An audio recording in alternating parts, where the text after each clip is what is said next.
All right, y'all, back in the studio, back-to-back Banh Mi videos. Sorry, not sorry, but I am sorry about the structure of this video. Might be about 90% rambling, 10% eating.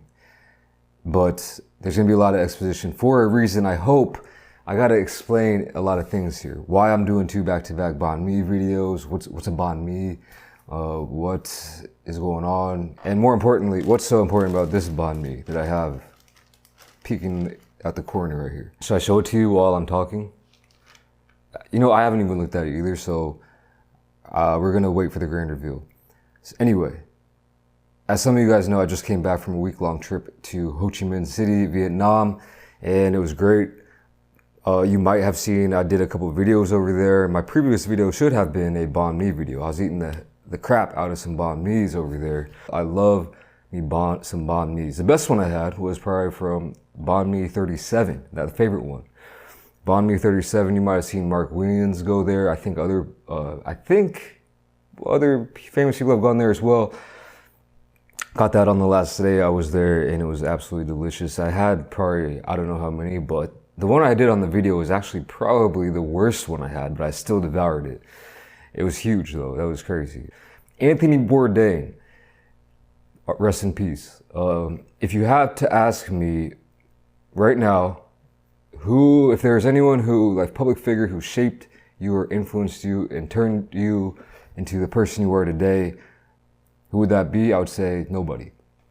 But if I had to pick, it'd be Bourdain. When the last couple years of high school, I just got really into the show No Reservations, tried to watch every single episode, read his book, Kitchen Confidential, and just wanted to be him, basically. You know, wanted to live that lifestyle at least. He wasn't about the tourism, he was about the travel. He was about the food, the culture, the people.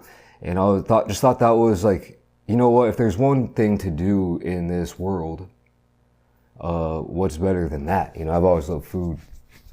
And there's so much of it out there there's so much out there that's to be explored. Food and culture, they go hand in hand because it's tied closely to everyone eats. All right. And sorry if I seem a little bit on edge right now. I am excited to get into this thing right here. See, I can't see it either, really. But anyway, No Reservations, season 5, episode 10, I believe, aired in 2009. Anthony Bourdain went to Vietnam. And I'm sure he's been there multiple times, but this time he went to a place called Hoi An and got a Banh Mi from a place called, let's see if they wrote it on there. Yep, they got it branded right on their wet wipes. Banh Mi Phuong. I'm not really sure how to pronounce that. I didn't pick up any Vietnamese except hello and thank you when I was over there. But as you can see, Hoi An, which is a place that's far from where I was staying. And so obviously I didn't get a chance to go there. I didn't even know about this place until yesterday. Now today is Monday morning. I landed back in Korea late Saturday night. The tastes are still in my buds. The flavors are still fresh in my mind. And it wasn't until yesterday, after I had came back to Korea, that I heard someone close to me who knows my love for Bourdain, like, yo, they're like, what? Actually, it was more like they were shocked, like, dude, yo, there's a place in Seoul what? And they were flustered. Apparently, this place in Hoi An is like a local spot. It's not a big chain. It's a local.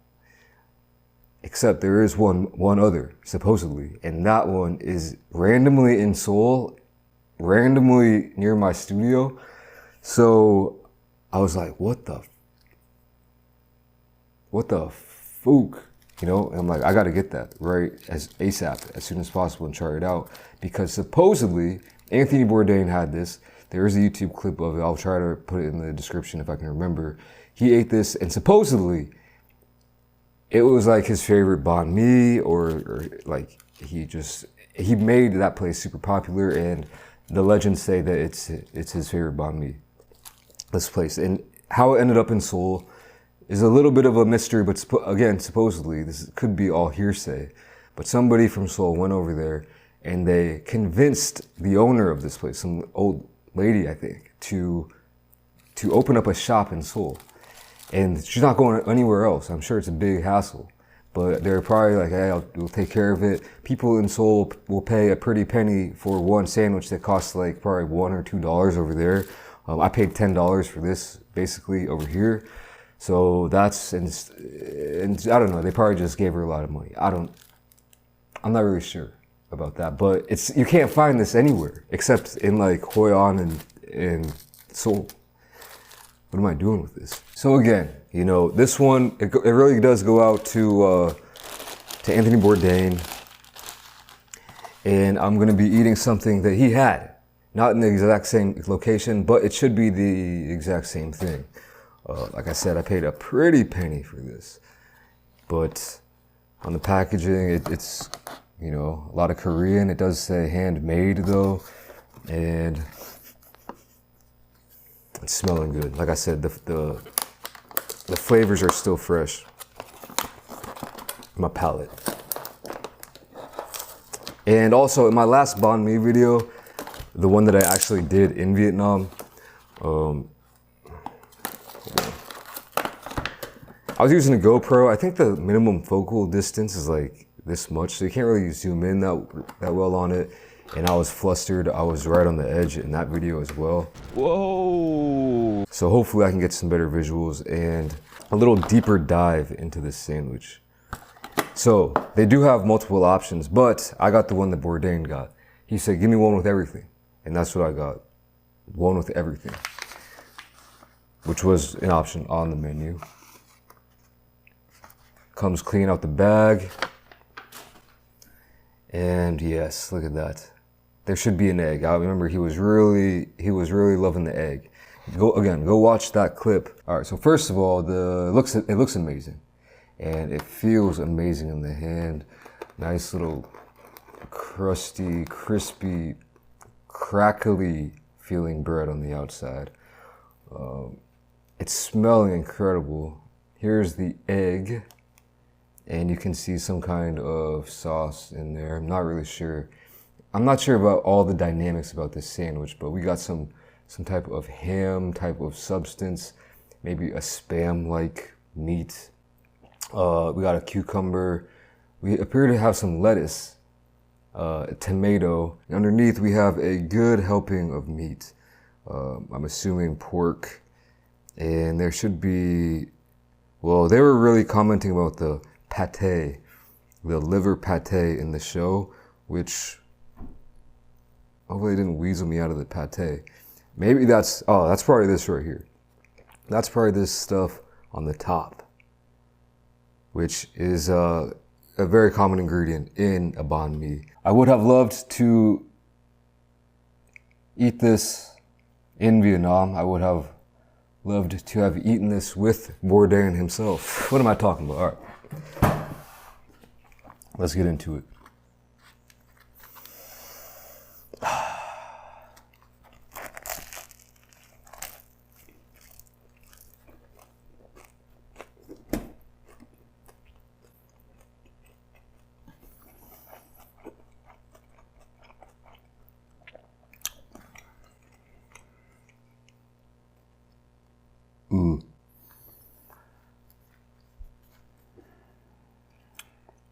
So many flavors right now, off one bite. Sometimes you get one and you take a bite and it's just, you don't get all the ingredients. I pretty much got all the damn ingredients in that one first bite. And I'll tell you what, that's a symphony of flavor. What did he say in the episode? Symphony of something. It truly is a symphony of flavors though.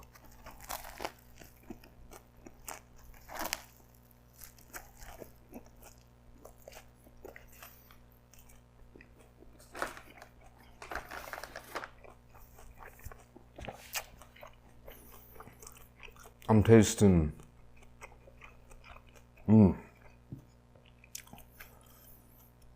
starting off with the bread. The bread is delicious. The sauce in there, it's kind of like a, dare I say, oyster sauce. I'm not really an expert on this. I'm a noob actually. I'm getting spice, and not just like seasoning spice. I'm talking about like a little heat on the roof of the mouth. I'm getting a meaty bite, but also that peppery, kick from the herbaceousness and the fresh veg in there, just kind of mellowing everything out. But that meatiness is definitely coming through. In the episode, I think they called it that livery pate.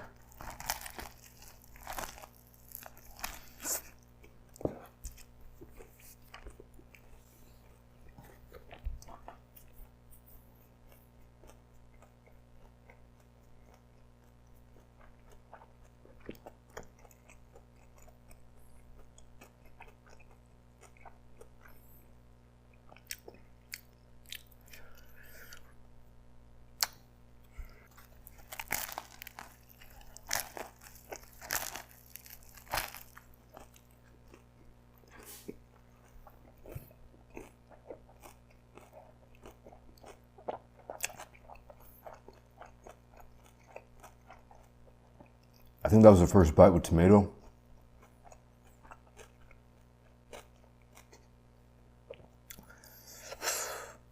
Wow. I don't know. No, I do know. I do know that just like everyone else, I can get influenced by things. Anthony Bourdain went there, he loved it. The fact that I just got back from Vietnam, so it's almost taking me back. It's like, am I still there? I'm kind of like in a dream-like trance. Because the first day after vacation, you wake up and you're like, oh, where am I? You know what I mean? It's almost one of those. Not really sure where I am right now. All I know is I don't care about all those factors. This is damn delicious. This is damn mighty fine.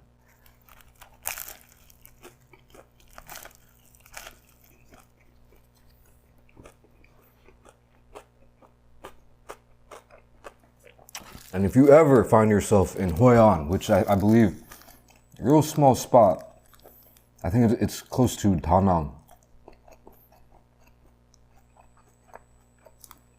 which I was debating on going to either Da Nang or Ho Chi Minh. I didn't have that many, Ho Chi Minh City. I didn't have that much time, so I decided to only go to one. Actually Hanoi was an option as well, but it is what it is.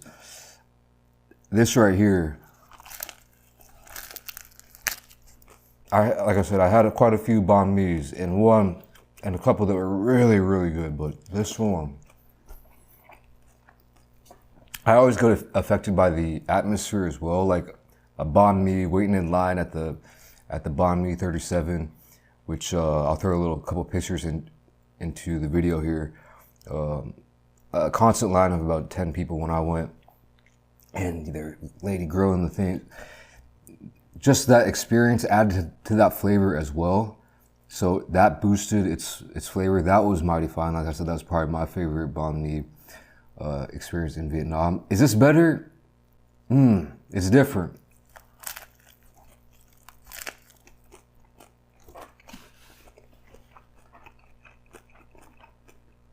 Wow, wow.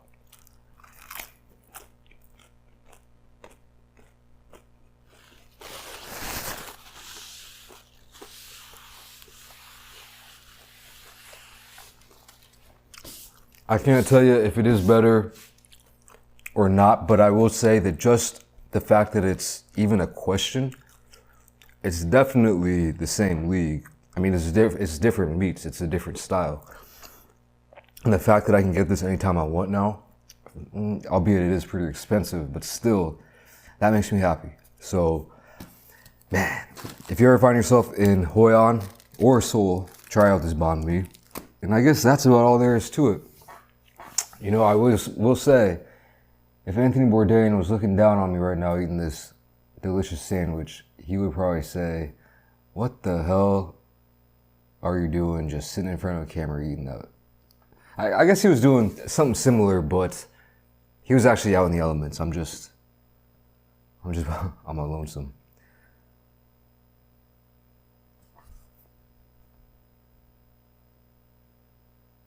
But that's about it for this video. Thank you very much for watching. I'll catch you in the next video, which won't be Vietnamese food.